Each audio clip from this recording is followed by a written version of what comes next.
अस्सलाम वालेकुम बेटा, आवाज आ रही है आपको मेरी? हाँ जी सर, आ रही है। अच्छा, मैंने आपको कुछ शॉर्ट क्वेश्चंस और एमसीक्यूज भेजे थे, तो वो आपने पढ़ लिए थे? हाँ जी, पढ़ लिए थे। अच्छा, चलें, इसके बाद हमने अपना आगे से काम शुरू करना है। टाइप्स ऑफ सॉलिड्स तो हम कवर कर चुके। अच्छा, इसके बाद आगे हमारे पास कौन कौन से आर्टिकल्स बनते हैं?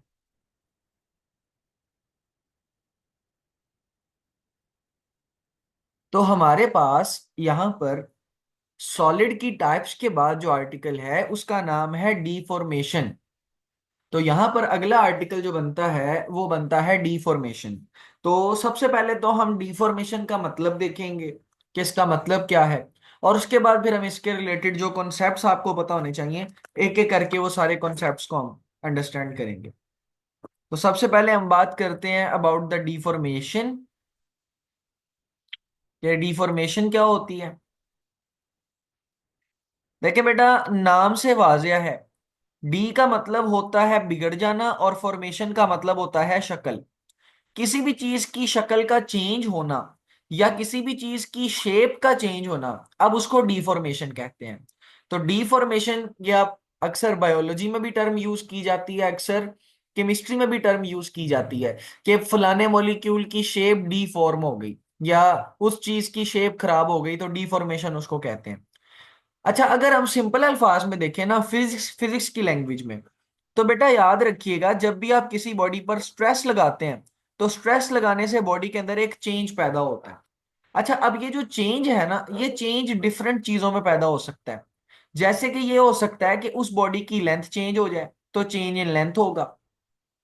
अच्छा, ये भी हो सकता है कि उस बॉडी की लेंथ चेंज होने की बजाय उसका वॉल्यूम ही ओवरऑल चेंज हो जाए, तो वॉल्यूम भी चेंज हो सकता है।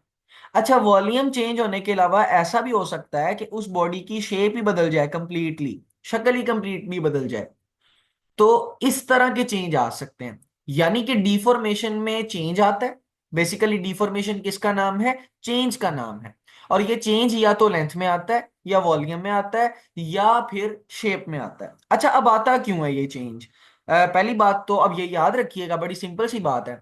डिफॉर्मेशन का मतलब है चेंज इन लेंथ, वॉल्यूम और शेप। किसी भी बॉडी की लेंथ, वॉल्यूम या शेप में अगर बदलाव आएगा, चेंज आएगा, तो हम बोलेंगे कि उस बॉडी में डिफॉर्मेशन आई है। अब सवाल ये पैदा होता है कि चेंज आएगा क्यों? ये बॉडी की लेंथ, वॉल्यूम और शेप चेंज क्यों होंगे? तो याद रखिएगा, when subjected to external force, जब कभी भी किसी बॉडी पर कोई एक्सटर्नल फोर्स लगती है ना, तो एक्सटर्नल फोर्स लगने की वजह से बॉडी की शेप, लेंथ और वॉल्यूम चेंज हो सकता है, और इस चेंज होने को कहते हैं डिफॉर्मेशन। बेटा मिसाल के तौर पर, अगर आपके पास ये एक बॉल है, this is a ball let say, और इस बॉल के ऊपर चारों डायरेक्शन से आप फोर्स लगाते हैं, एक्सटर्नल फोर्स लगाते हैं, इसको दबाने की कोशिश करते हैं। तो लेट से कि इस तरीके से चारों डायरेक्शन से आप इस बॉल के ऊपर फोर्स लगाते हैं। अब जब आप ऐसा करेंगे, यानी चारों डायरेक्शन से आप इस बॉल के ऊपर एक फोर्स लगाएंगे, तो क्या होगा? तो लेट्स से कि ये स्पंजी बॉल है, यानी जो रबर की बॉल होती है, जो कंप्रेस होने पर छोटी हो जाती है, तो इस बॉल के साथ भी वही होगा। ये स्पंजी बॉल है, तो क्या होगा कि जब आप इसको एक्सटर्नल फोर्स के थ्रू गुजारेंगे, तो एक्सटर्नल फोर्स के थ्रू गुजरने के बाद इसकी इसकी जो लेंथ है वो कम हो जाएगी, इसकी शेप चेंज हो जाएगी। तो आप ये देखें कि इसका साइज छोटा हो गया है, और यहां पर मैं ये बोलूंगा कि इस बॉल के अंदर इस मकाम के ऊपर क्या पैदा हो गई है? डिफॉर्मेशन पैदा हो गई। तो डिफॉर्मेशन बेसिकली एक्सटर्नल फोर्स की वजह से पैदा होती है। जब कभी भी आप किसी बॉडी पे एक्सटर्नल फोर्स लगाते हैं, तो आप कहते हैं कि बॉडी के अंदर एक डिफॉर्मेशन पैदा हुई। बेटा मुझे बताओ कि क्या आपको डिफॉर्मेशन का कॉन्सेप्ट यहां तक समझ आ गया सारा? Yes sir. अच्छा बेटे, याद रखिएगा, अब चूंकि डिफॉर्मेशन तीन तरीकों से पैदा हो रही है ना, यानी लेंथ चेंज हो रही है या वॉल्यूम चेंज हो रहा है या शेप चेंज हो रही है, तो फिर डिफॉर्मेशन की कुल मिला के तीन टाइप्स बनेंगी। यानी कि यहां से हमें पता चलता है कि deformation is of three types. Deformation तीन तरह की हो सकती है। अब तीन तरह की कैसे हो सकती है, जरा गौर कीजिएगा।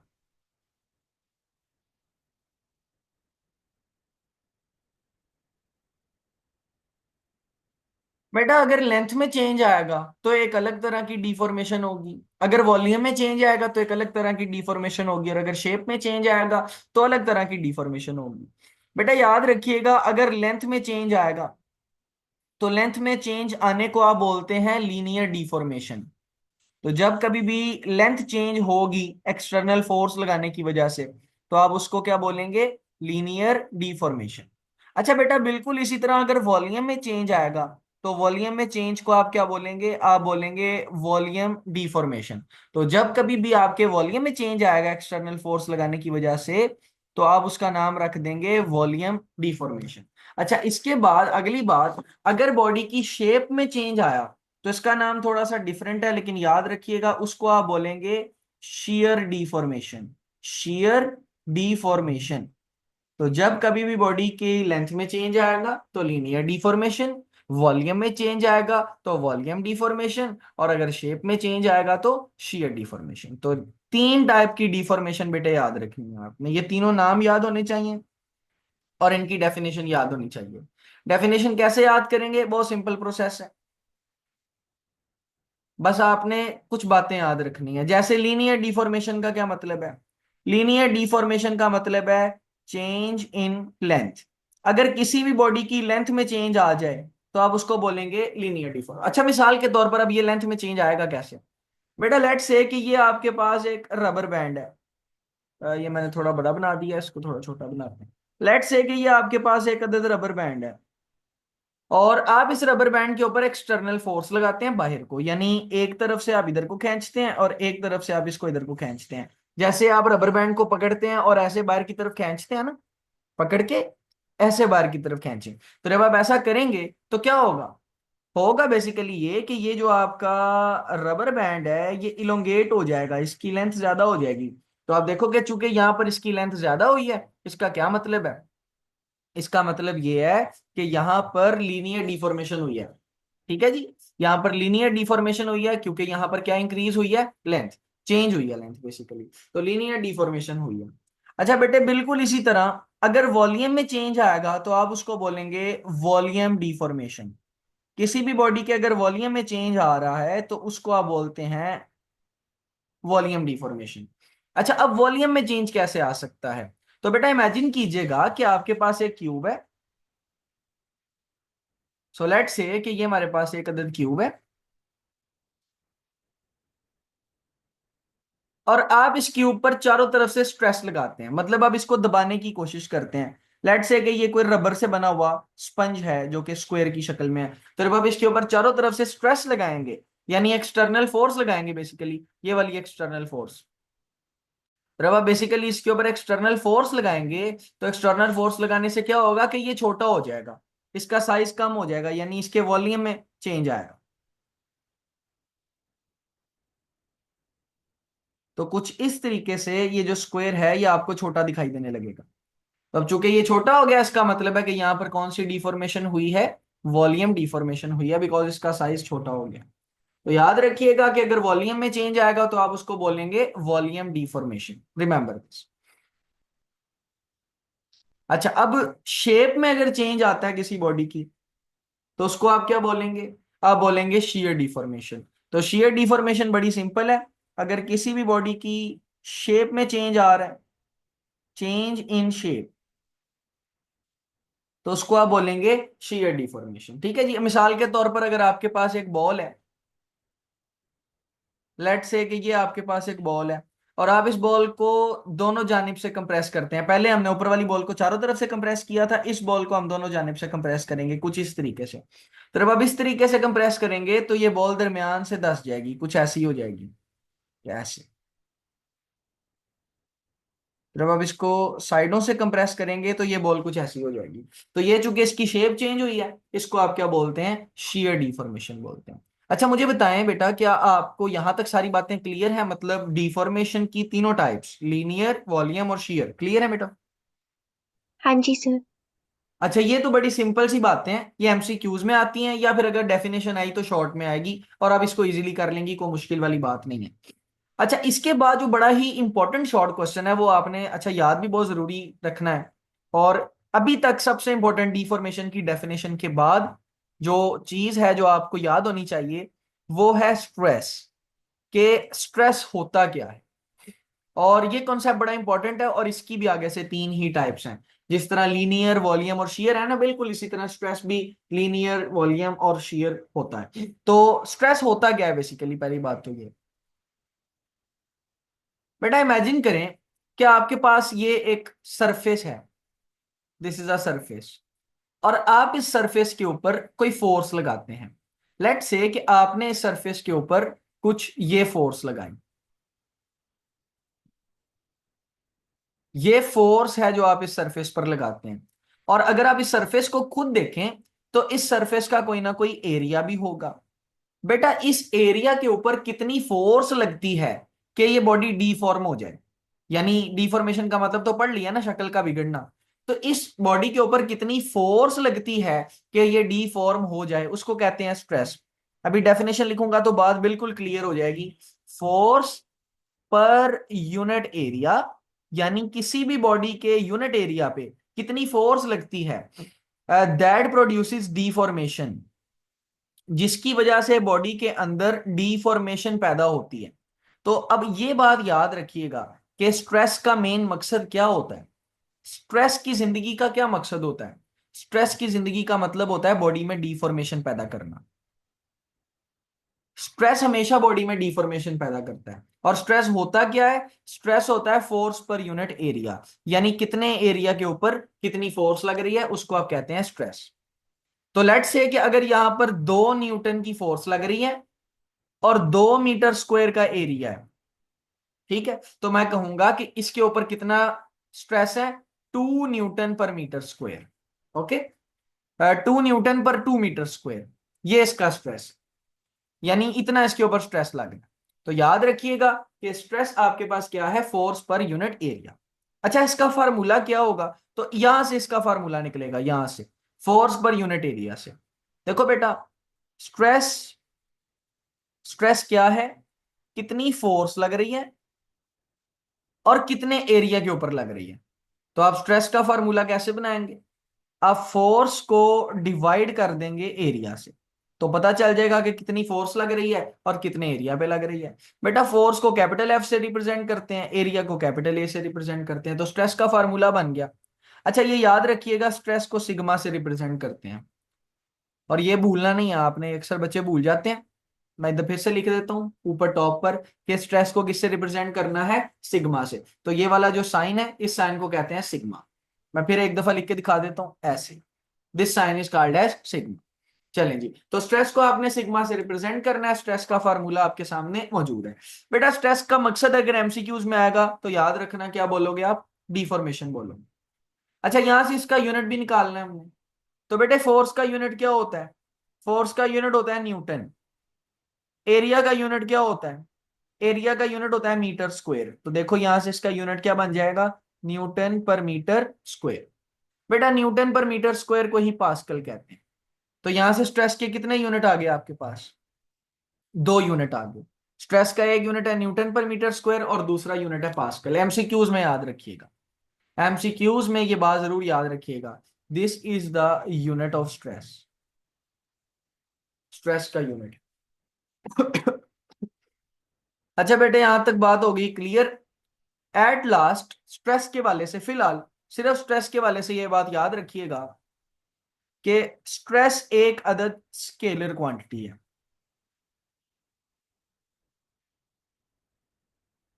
स्ट्रेस एक स्केलर क्वांटिटी है, पहली बात।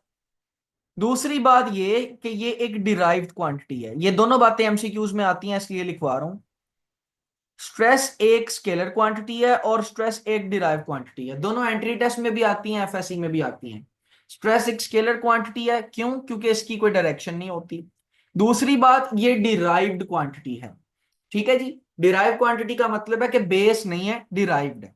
और दूसरी बात ये कि इसका जो डायमेंशन है वो भी आपको पता होनी चाहिए, डायमेंशन भी इसकी एमसीक्यूज में आती है।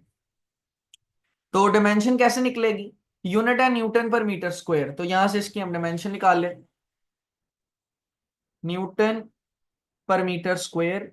बेटा न्यूटन कहते हैं फोर्स को, और बेटा फोर्स की डायमेंशन होती है MLT-2। ये याद होनी चाहिए, आपने एफएससी में पढ़ी होगी फर्स्ट ईयर में, और कूलम्स लॉ में भी शायद आपके टीचर ने आपको बताई होगी। और मीटर जो है वो लेंथ को कहते हैं, तो मीटर की पावर -2 है, तो लेंथ की पावर बन जाएगी -2। अब एक लेंथ है और एक लेंथ की पावर है -2, तो आपने क्या करना है, इनको सॉल्व कर लेना है सिंपल तरीके से। तो ये बनेगा m लेंथ की पावर -1 एंड t की पावर -2। लो बेटा, ये है स्ट्रेस की डायमेंशंस, और ये भी याद रखनी है बिकॉज ये भी एमसीक्यूज में आती हैं। बेटा मुझे बताओ, क्या आपको डायमेंशन समझ आई मैंने कैसे निकाली, क्योंकि बच्चे भूल जाते हैं अक्सर ये। हाँ जी सर। और यहां तक सारी बातें आपको क्लियर हैं, आपके सामने व्हाइट बोर्ड मौजूद है। मुझे बताओ कोई ऐसी बात जो ना समझ आई हो मेरे से पूछो, अगर सब समझ आया तो बताएं। सर ये क्वांटिटी स्केलर और डिराइव दोनों कैसे हो सकती है? मैं आपको बताता हूं, आपने कंफ्यूज कर दिया। क्वांटिटीज का जो कंट्रास्ट है वो होता है, या तो क्वांटिटी स्केलर होती है या क्वांटिटी वेक्टर होती है। जिसके पास डायरेक्शन नहीं होती, जैसे मैथ्स की कोई डायरेक्शन नहीं होती, मिसाल के तौर पर आप किसी दुकान पर जाएं और उसको कहें 2 किलोग्राम शुगर दे दो, 2 किलोग्राम चीनी, और इधर को दे दो जरा लेफ्ट साइड को, तो इसका कोई मतलब नहीं होता। या तो 2 किलोग्राम चीनी होती है, या मतलब डायरेक्शन तो नहीं ना होती उसके साथ कोई। तो जिसके साथ कोई डायरेक्शन नहीं होती वो स्केलर होता है, और जिसके साथ डायरेक्शन होती है वो वेक्टर होता है। जो स्ट्रेस है ना, इसके साथ कोई डायरेक्शन नहीं होती, और चूंकि इसके साथ कोई डायरेक्शन नहीं होती इसलिए ये स्केलर क्वांटिटी है। ठीक है, अच्छा अब डिराइव क्वांटिटी का कंट्रास्ट किसके साथ होता है, बेस क्वांटिटी के साथ। 7 बेस क्वांटिटीज हैं, there are 7 base quantities. Mass, length, time, current, उसके बाद है अमाउंट ऑफ अ सब्सटेंस, उसके बाद है लाइट इंटेंसिटी, और उसके बाद है टेम्परेचर। तो 7 क्वांटिटीज हैं बेस, और बाकी सब डिराइव हैं। तो स्ट्रेस इन 7 में से नहीं है, तो फिर क्या होगी, डिराइव। बेटा मुझे बताओ, बात समझ आई? हाँ जी। ओके, इसका स्क्रीनशॉट ले लीजिएगा। 1, 2, 3। ओके, चलो बेटा, हमने स्ट्रेस का कॉन्सेप्ट तो कर लिया क्लियर। अब याद रखिएगा कि जो स्ट्रेस है उसकी भी आगे से मजीद टाइप्स हैं। जिस तरह डिफॉर्मेशन की 3 टाइप्स थी, इसी तरह जो स्ट्रेस है उसकी भी मजीद 3 टाइप्स हैं। तो there are 3 types of stress.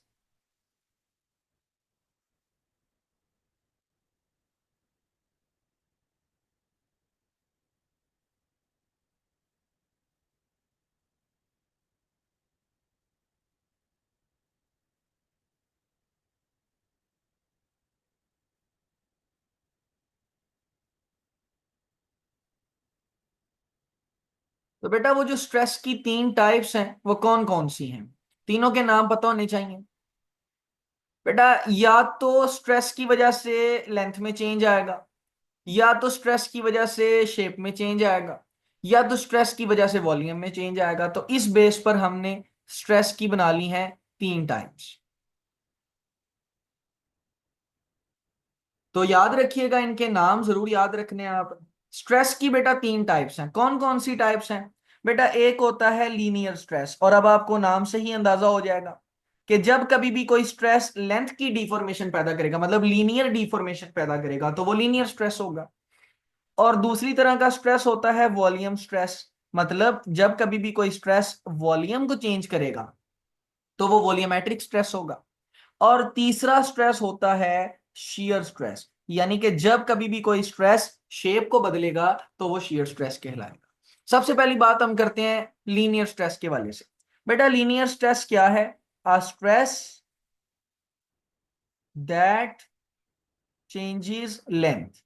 ये एक ऐसा स्ट्रेस है जो कि लेंथ को चेंज करता है बेटे, याद रखिएगा। Stress that changes length of objects, objects की लेंथ को बदलने वाला जो स्ट्रेस है उसको कहते हैं लीनियर स्ट्रेस। अच्छा, अब लेंथ का चेंज होना कौन सा डिफॉर्मेशन थी, लीनियर डिफॉर्मेशन। तो याद रखिएगा कि लीनियर स्ट्रेस वो स्ट्रेस है जो क्या पैदा करता है, लीनियर डिफॉर्मेशन। ये भी एमसीक्यूज में आता है, तो जिन बच्चों ने सिर्फ डेफिनेशन का रटा लगाया होता है वो कंफ्यूज हो जाते हैं। तो लीनियर स्ट्रेस क्या है? ऐसा स्ट्रेस जो क्या पैदा करता है?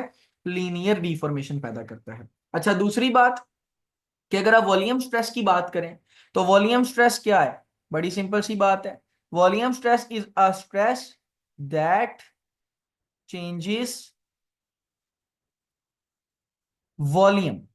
एक ऐसा स्ट्रेस जो चीजों का वॉल्यूम चेंज करता है वो कहलाता है वॉल्यूम स्ट्रेस। और एट लास्ट शेयर स्ट्रेस, और शेयर का लफ्ज आपको मैंने बताया है किसके साथ ताल्लुक रखता है? शेप के साथ ताल्लुक रखता है। तो याद रखिएगा शेयर स्ट्रेस से क्या मुराद है? अ स्ट्रेस दैट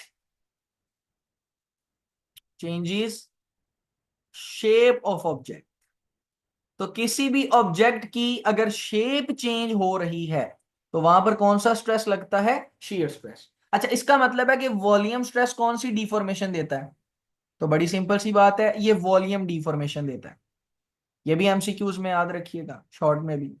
और शेयर स्ट्रेस कौन सी डिफॉर्मेशन देता है? शेयर डिफॉर्मेशन देता है।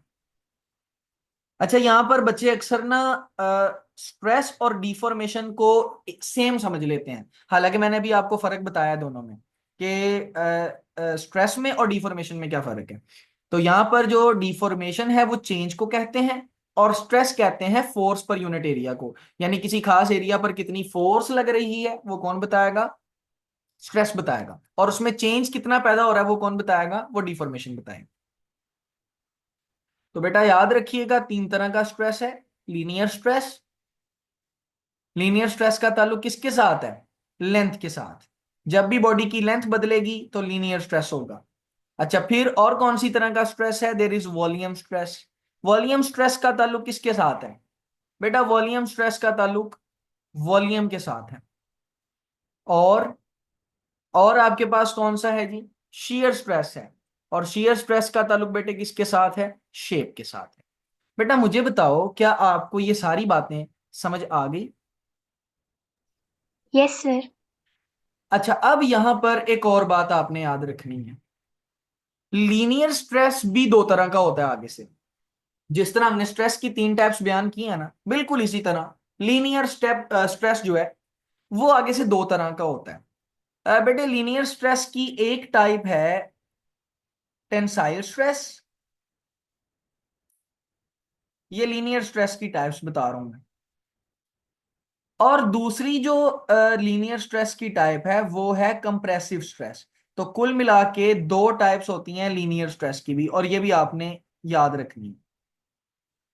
तो एक होता है टेंसाइल स्ट्रेस और दूसरा होता है कंप्रेसिव स्ट्रेस। अच्छा, अब क्या फर्क है दोनों में? दोनों में फर्क जानना बहुत जरूरी है, और ये शॉर्ट क्वेश्चन में बहुत इंपॉर्टेंट है।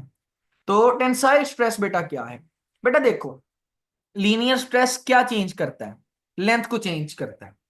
अब मुझे बताओ, किसी बॉडी की लेंथ बढ़ भी सकती है, कम भी हो सकती है, दोनों सूरत में लेंथ चेंज होगी ना। मतलब लीनियर स्ट्रेस का ताल्लुक किसको चेंज करने के साथ है? लेंथ को चेंज करने के साथ है ना। तो आप किसी चीज की लेंथ बढ़ा भी सकते हो, कम भी कर सकते हो। मिसाल के तौर पर अगर आपके पास एक रबर बैंड है तो आप रबर बैंड की लेंथ इंक्रीज भी कर सकते हो और दबा के छोटी भी कर सकते हो। तो याद रखिएगा, टेंसाइल स्ट्रेस ऐसा स्ट्रेस है जिसकी वजह से इंक्रीज इन लेंथ होता है। अगर स्ट्रेस लगाने पर लेंथ इंक्रीज होगी ना तो वो टेंसाइल स्ट्रेस होगा। और अगर लेंथ स्ट्रेस लगाने पर लेंथ डिक्रीज होगी तो वो कंप्रेसिव स्ट्रेस होगा। तो कंप्रेसिव स्ट्रेस क्या करता है? कंप्रेसिव स्ट्रेस करता है डिक्रीज इन लेंथ। तो जब कभी भी लेंथ में इंक्रीज होगा तो टेंसाइल स्ट्रेस, और जब डिक्रीज होगा तो फिर कंप्रेसिव स्ट्रेस। इन दोनों में बेटे फर्क याद रखिएगा। अच्छा, अब एक आखिरी बात जो कि एमसीक्यूज के साथ ताल्लुक रखती है इन तीनों स्ट्रेस के वाले से, वो याद रखनी है आपने, और बहुत इंपॉर्टेंट बात है। बेटा अगर आप लीनियर स्ट्रेस का फार्मूला लिखो तो लीनियर स्ट्रेस का फार्मूला भी बनेगा sigma is equal to force per unit area. Volume stress का फार्मूला भी बनेगा फोर्स पर यूनिट एरिया। और शियर स्ट्रेस का फार्मूला भी बनेगा फोर्स पर यूनिट एरिया। इस बात का क्या मतलब है? इस बात का मतलब है कि किसी भी तरह का स्ट्रेस हो उनका फार्मूला सेम होता है। मतलब लीनियर स्ट्रेस हो, वॉल्यूम स्ट्रेस हो या शियर स्ट्रेस हो, फार्मूला सबका क्या होता है? सेम। अच्छा, अगर फार्मूला सेम है तो इसका मतलब है यूनिट भी सेम होगा, मतलब लीनियर स्ट्रेस का यूनिट होगा न्यूटन पर मीटर स्क्वायर, वॉल्यूम स्ट्रेस का यूनिट भी न्यूटन पर मीटर स्क्वायर, और शियर स्ट्रेस का यूनिट भी क्या होगा, न्यूटन पर मीटर स्क्वायर। यहां से एक बात समझ में आती है, और वो बात क्या है? वो बात है, यहां पर नोट कर लीजिएगा एमसीक्यूज की सूरत में, के ऑल टाइप्स ऑफ स्ट्रेस, अगर आप हर तरह के स्ट्रेस को देखें, किसी भी तरह का स्ट्रेस हो, they have same formula and unit. किसी भी तरह का स्ट्रेस देख लो, हर तरह के स्ट्रेस का फार्मूला और यूनिट सेम होगा, एक ही फार्मूला और एक ही यूनिट होगा। बच्चों ये बात समझ आई बेटा आपको? मुझे बताएं। Yes sir. चलें इसका स्क्रीनशॉट लें, और इसमें अगर कोई कंफ्यूजन है तो मेरे से पूछें, उसके बाद हम आगे चलते हैं।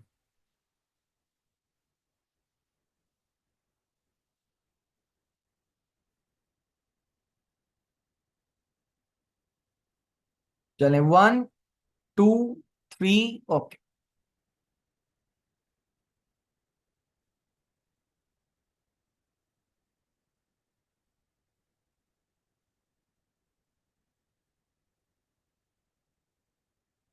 अच्छा बेटा, अब हमने स्ट्रेस पढ़ लिया। स्ट्रेस के बाद अगला आर्टिकल हमारे पास होता है स्ट्रेन। तो अब हमने पढ़ना है कि स्ट्रेन क्या होता है। चलें, ये स्ट्रेन मैं आपको पढ़ाता हूँ, क्लास एक दफा दोबारा ज्वाइन कीजिएगा। 10 मिनट के बाद ज्वाइन नहीं करनी, अभी करनी है एग्जैक्टली अभी, क्योंकि अभी 30 मिनट नहीं हुए तो 10 मिनट का टाइमर नहीं आएगा, क्लास अभी ज्वाइन हो जाएगी। तो अभी फौरन ज्वाइन कीजिएगा ताकि हमें एक्स्ट्रा टाइम मिल सके।